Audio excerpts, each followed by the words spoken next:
وصفة النهاردة وصفة رايقة للناس اللي بتحب البسكوتات والناس اللي بتحب تجرب طعم جديد للبسكوت. هنزور النهاردة المطبخ السوري وهنعمل بسكوت البرازق بس بطريقتي انا. هنعمل بقى بتكنيك النهاردة سهل وبسيط جدا. هنضيف الزبدة بتاعتنا، زبدة لينة كده بدرجة حرارة المطبخ، والسكر البودرة، وهنعمل بايدينا بالويسك كده. هنعمل حاجات زي المطبخ اللي الناس اللي ما عندهاش مضرب كهربائي او عجان. هنعمل النهارده الحاجات دي كلها بطريقه سهله جدا. هندخل المكونات في قلب بعضها لحد ما تبقى كريمي. انا كمان سبت الويسك وبعجن كده بايديا.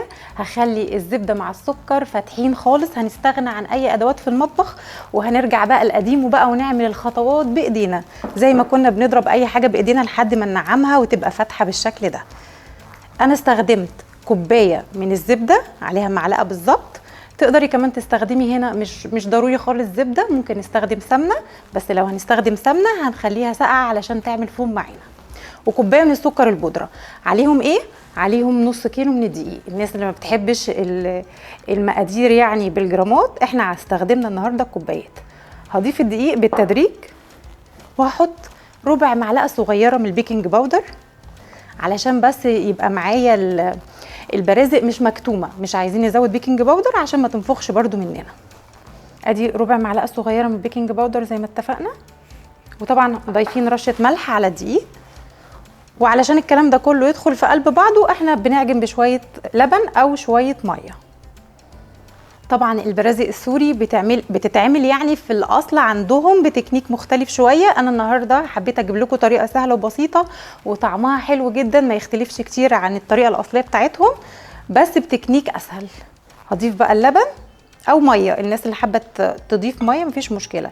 تقريبا كوبايه من اللبن او لحد ما توصلوا للقوام اللي هنشوفه دلوقتي، لان احنا زي ما متفقين ان كل نوع دقيق مختلف عن التاني، فبتوصلي بتضيفي لحد ما توصلي للقوام. انا دخلت الكلام كله في بعضه اللي احنا شفناه وما خدتش كوبايه اللبن كامله، يعني عشان كده زي ما قلت لكم على حسب الدقيق ما يمشي معاكم وعلى حسب الدنيا ما تكون مظبوطه معاكم. ادي القوام المفروض ابقى يعني الملمس اللي انا واخداه، مش بتلزق ومش يعني ملمومه معايا ومظبوطه. العجينه كده زي ما بيقولوا بتاخد وتدي بشكل ودي، يعني مظبوطه وسليمه. هنعمل ايه؟ هنجيب صاج ونبتدي نكور عليه البرازق بتاعتنا. هنحطها كور كده، وممكن نسيب العجينه لو انتوا بقى في البيت سيبوا الكلام ده كله يرتاح كده 5-10 دقايق عبال ما نجهز الطبقه اللي هنحطها عليها. فانا وريتكم بس احنا عملناها ازاي. في البيت تقدري تسيبيها عندك وقت فتسيبيها بس تريح عبال ما نجهز الطبقه اللي فوق. الطبقه بقى الحلوه اللي هنحطها على البسكوت السمسم. سمسم ابيض او سمسم متحمص، بس يفضل يكون ابيض عشان لسه هيدخل الفرن. معلقه كده من السكر والحبيبات عشان بس يديلي كرمله. معلقه عسل، وطبعا نستخدم عسل اسود عشان يبقى متوفر عندنا كلنا. وشويه ميه، معلقه تقريبا معلقه ميه برضو عشان بس الم الكلام ده كله بيه. هقلبه علشان احس، يعني لو حسيت انا محتاجه اضيف معلقه كده من السكر او معلقه من العسل هنضيف. هي كده مظبوطه. اول ما هنحط عليها العجينه بتاعه البسكوت هتطبع معانا على طول. هنشوف دلوقتي نعمل واحده اهي. باخدها بالشكل ده. المفروض بخبط على الرخامه او على حاجه عشان تلزق معايا بالشكل ده. طبعا اوعي تعملي الحركه دي من تحت لانها هتلزق في الصاج. يستحسن نحط في الصاج ورقه زبده، لو مش متوفر مفيش مشكله. حبايبنا بقى السوريين بيعملوها ازاي؟ بيضيفوا مكسرات من تحت وفستق. طبعا احنا الكلام ده مش هياكل معانا، فهنضيف سوداني مجروش، او ممكن كمان نستغنى عن الخطوه دي خالص وهتبقى زي الفل بالسمسم من فوق. هنحط السوداني من تحت من غير اي اضافات علشان ما تلزقش معانا. والبرازق بتكون البسكوته بتاعتنا ناعمه وبتكون فلافي كده، يعني تبقى رقيقه ما تبقاش سميكه. نبططها كده ونكرر الحكايه دي لحد ما نخلص الكميه اللي معانا كلها. ده شكلها خبطتين حلوين كده.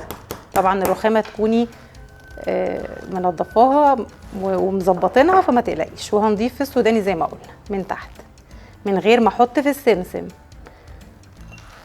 وبحط في الصاج بالشكل ده.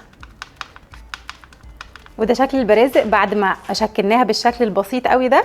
وزي ما قلت لكم حطينا الطبقه بتاعه السمسم كده من فوق، اوعوا تعملوها من تحت عشان ما تلزقش في الصاج. يستحسن يكون في ورقه زبده. هندخلها فرن على درجه حراره 180، هتقعد تقريبا من 12 ل 15 دقيقه مع المتابعه. مش بنولع الشوايه، هو فرن بس رف اوسط. يلا ندخلها الفرن ونشوفها بعد 15 دقيقه. تيرارارا، وعملنا البرازق بالشكل الجميل ده. وانا حبيت اعمل لكم 2 كده بس كده بالفستق، 2 بس عشان بس تشوفوا شكلها جميل ازاي. تبقى واخده اللون الجميل قوي ده من تحت، وطعمها تحفه وعظمه على عظمه بجد، يعني مع كوبايه شاي بلبن الصبح او مشروبك المفضل. وادعيلي.